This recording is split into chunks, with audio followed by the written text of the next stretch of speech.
a man of unflinching financial discipline, moral rectitude, compassionate, and a man of clear belief in right and wrong, fundamental values that has often been deserted in today's politics.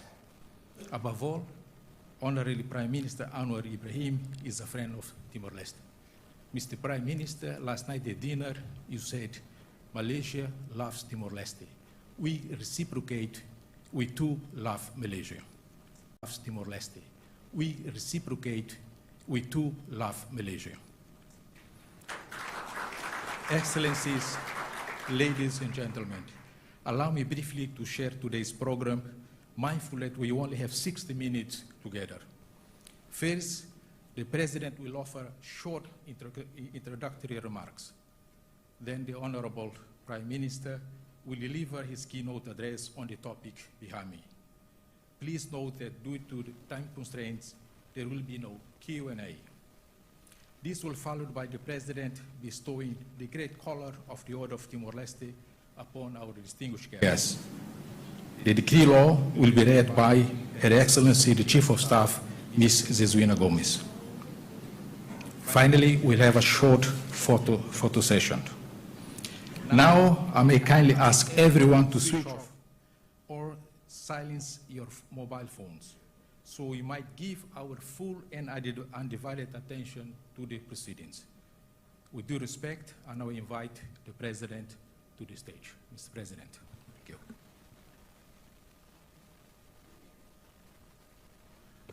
Actually, no speech from me because we have a short time. Everybody want to hear our brother, mentor, Anwar Ibrahim, and not to hear again Jose RAMOS-HORTA. So please, Prime Minister Anwar, the floor is completely yours.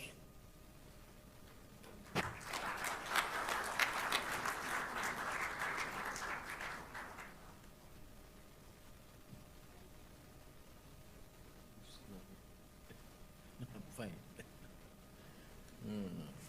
Very expensive Prime Minister. Thank you, thank you.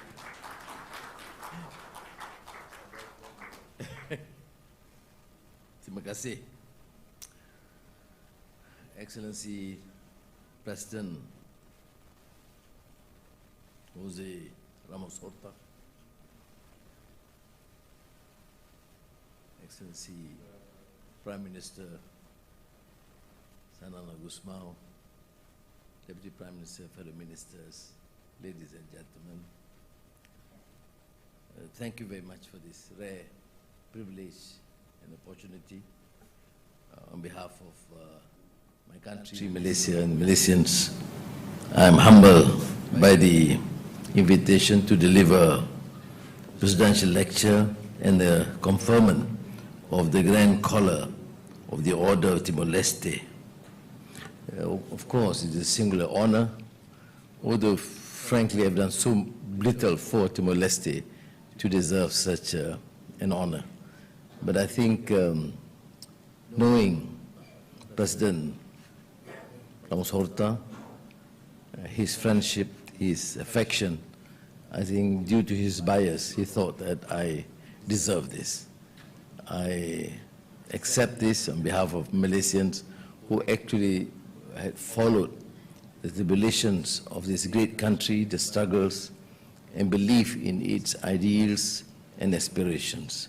And hopefully this will cement the relations further and work together for the betterment of both countries and ASEAN in particular. Next month will be the 11th member of ASEAN. In May, the ASEAN Community Vision 2045 was adopted, charting the future direction for the next 2 decades towards realizing a resilient, innovative, dynamic, and profoundly people-centered community. It also envisions a developed ASEAN as the epicenter of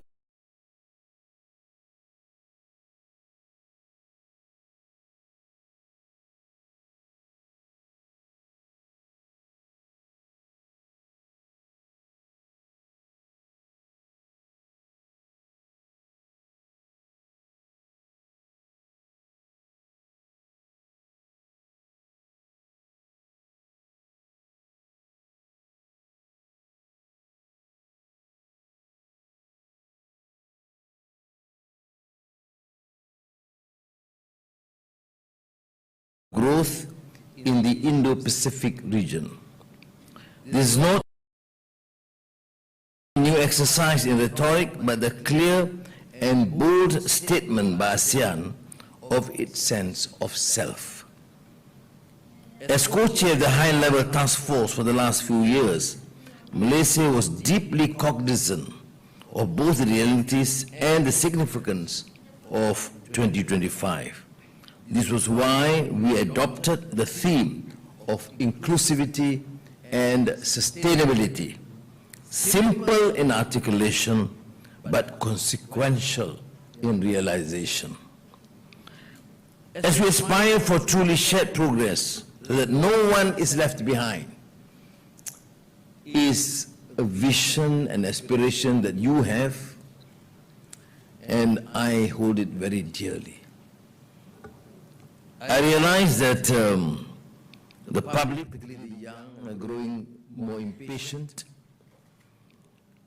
because of what's happening in terms of what we considered as trust deficit and the contradictions, hypocrisy of many leaders, and the failure to be truly just, inclusive, sustainable, and future-oriented in their policies.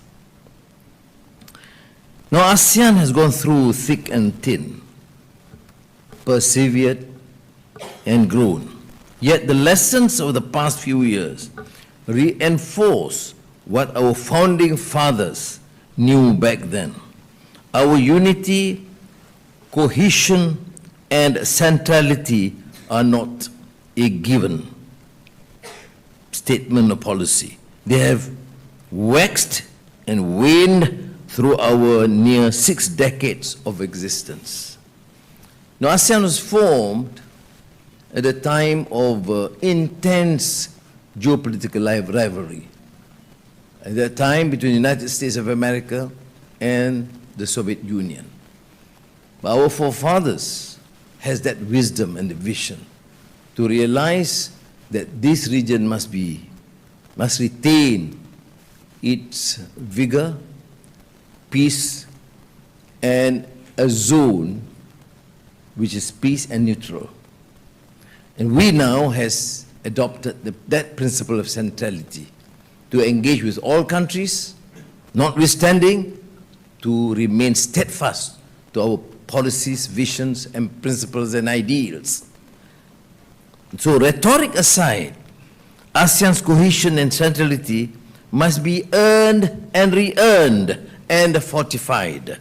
A divided ASEAN will only hamper the collective vision for a peaceful and prosperous region. Therefore, efforts toward ASEAN unity must continue, especially when the region is facing myriad challenges. The rise of transnational crime, divisive great power rivalry, economic inequalities, double standards, hypocrisy, or what I call contradiction in the application of international laws and norms. These are formidable challenges and require earnest resolve to overcome. But even more intractable and insidious are the atrocities perpetuated against the weak and the downtrodden. Basically, the poorer countries, and worse, the genocide inflicted on the Palestinians. The people of Timor-Leste do not need to be told and lectured on what is to be oppressed or jailed. To be persecuted or to have violence and bloodletting inflicted on them, for you have gone through and suffered the mayhem and atrocities. But you have also emerged stronger, more durable, more resolved, not to have such cruelty being perpetrated against you or any other vulnerable people. And while some nations have demonstrated moral cowardice, in spite of being even more economically advanced then Timor-Leste, you have demonstrated the courage of your moral convictions against cruelty and sheer injustice. So thank you, Mr. President and Prime Minister, for consistently voicing that. And I heard you for the first time in Jakarta.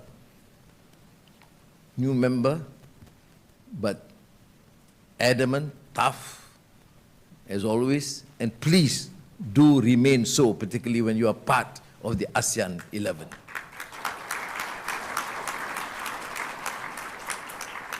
We have always overcome challenges and pushed the boundaries of success when we do so together. Now, when we pit one against the other or work to exclude some from cooperation and progress, we will continue to have a problem. So when people ask me, Anwar, why is it that you're so adamant in ensuring that Timor-Leste becomes a member, full member of ASEAN as soon as possible? My view, my answer is simple. Whether a country is newly independent or relatively poorer is insignificant. It is part of our region and it has a great experience and it will contribute enormously to our enterprise to strengthen the bond of ASEAN. So thank you for agreeing to be a member.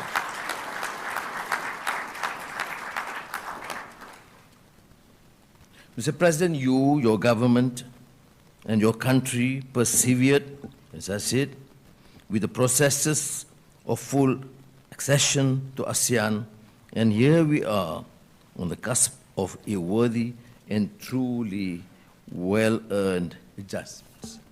And I express my profound thanks to the Speaker and members of Parliament who actually did contribute and continue to do so to ensure that the process is perfected, accelerated at a faster pace. So thank you to all members of Parliament, government and opposition alike.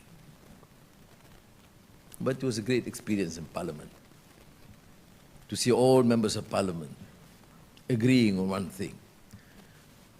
And of course, the Prime Minister envies me because he would have hoped that the session would be as smooth and peaceful as this morning.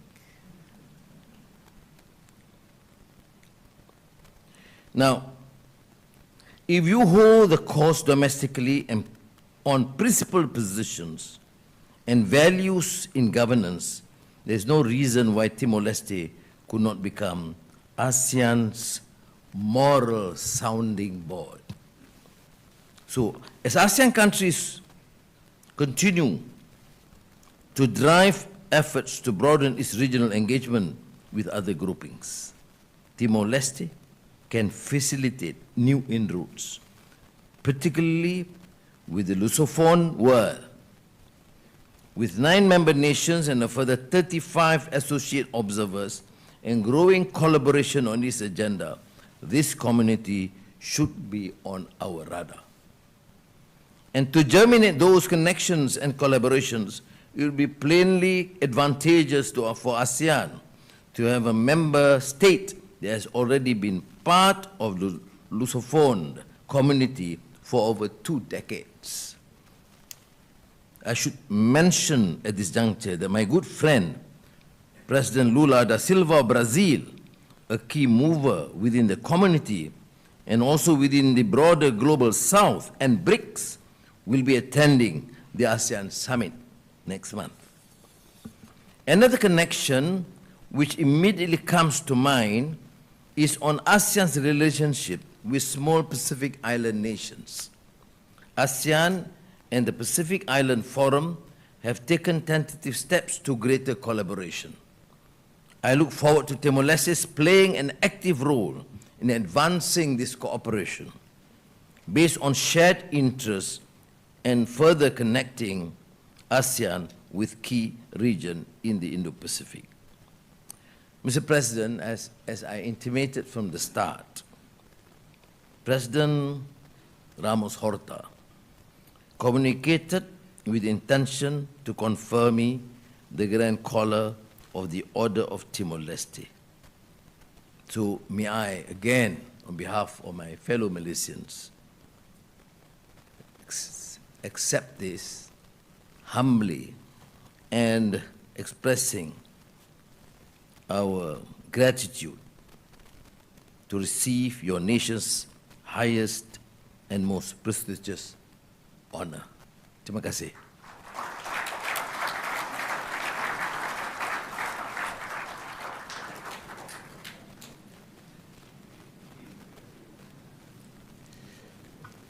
Thank you so much, Mr. Prime Minister, for your inspiring speech.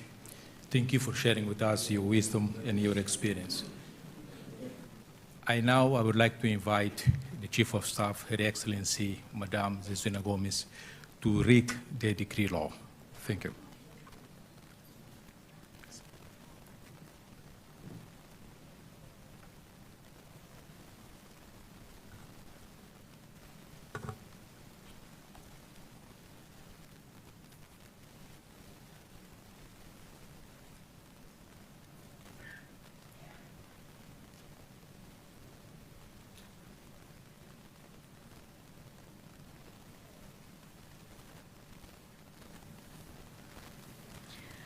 Decreto do Presidente da República, número 97/2025. Condecoração a Sua Excelência, o Primeiro-Ministro da Malásia, DATO SERI ANWAR IBRAHIM, com o Grande Colar da Ordem de Timor-Leste. A Ordem de Timor-Leste foi criada pelo Decreto-Lei número 20/2009, de 6 de maio, destinando-se a reconhecer e agradecer aos nacionais e estrangeiros que, pelo seu comportamento ou por atos praticados, tiveram um contributo significativo em benefício do país, dos timorenses ou da humanidade. A Ordem de Timor-Leste possui 4 graus, entre eles o Grande Colar, o qual é atribuído exclusivamente para agraciar chefes de Estado e de governo de países soberanos. A competência do Presidente da República para a concessão da Ordem de Timor-Leste é exercida conforme o disposto na linha A do artigo 5º do Decreto-Lei número 20/2009, de 6 de maio. Sua Excelência, o Primeiro-Ministro da Malásia, DATO SERI ANWAR IBRAHIM, ao longo do seu mandato tem demonstrado um compromisso com Timor-Leste, sendo que a Malásia e a República Democrática de Timor-Leste partilham uma história marcada por conflitos e processos de construção da paz. A história ensinou-nos importantes lições sobre como a paz e a estabilidade são fundamentais para o desenvolvimento nacional dos nossos países.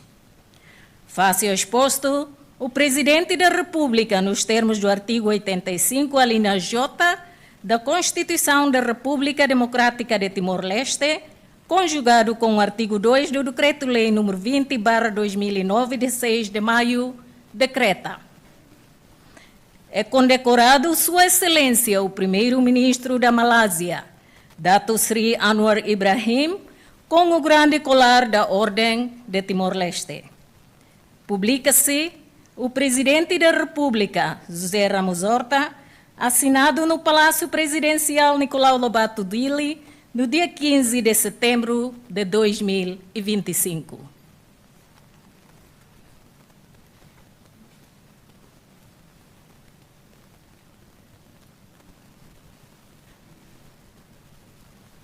I now invite His Excellency the President and His Excellency Prime Minister.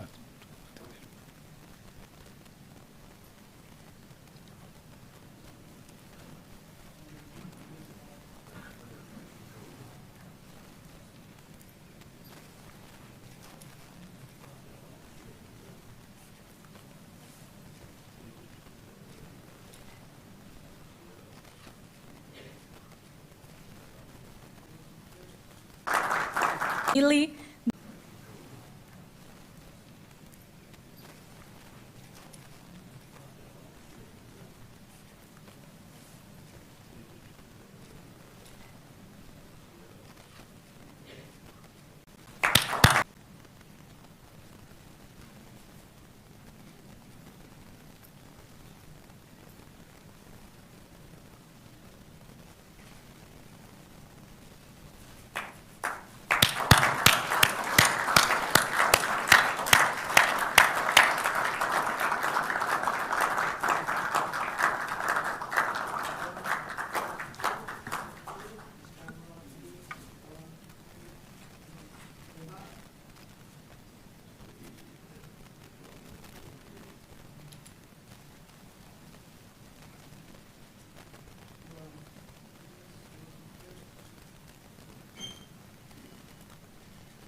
May I ask Mr. President and His Excellency the Prime Minister to be in the middle of the floor so that they can have a proper, formal photograph.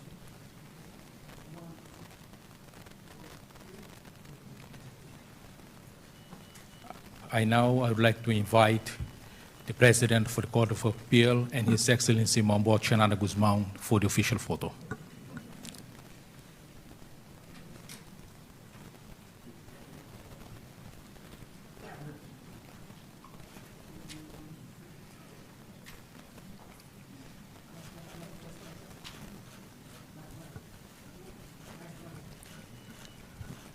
May I also ask members of the government who are here to join for the official photograph.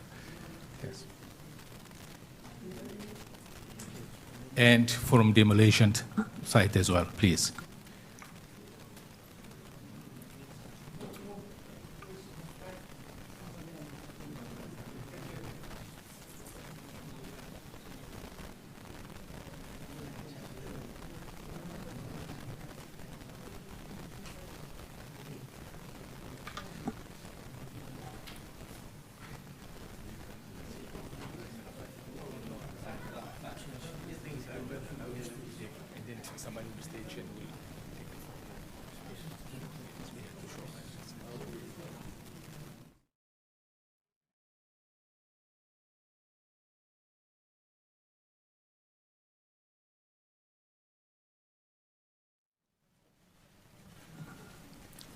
Now I ask that if everyone turn into the screen so that the photographer can have a shot of everybody that is here is present here. Thank you.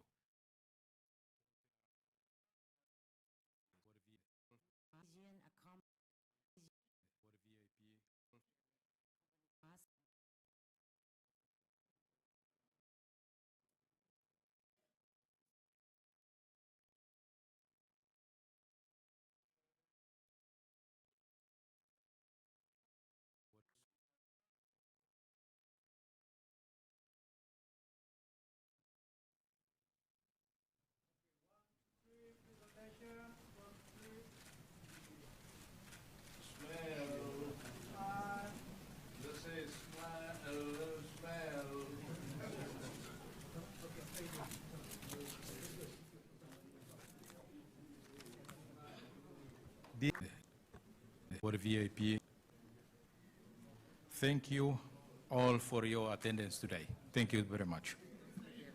Company delegation to get into the camera. No, you can ask. Yeah, you can ask.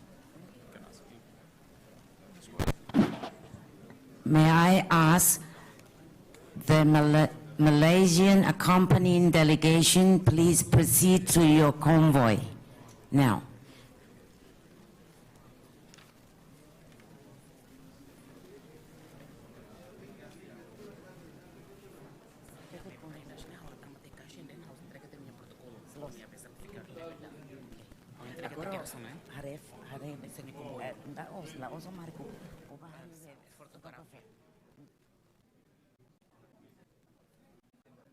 Malu.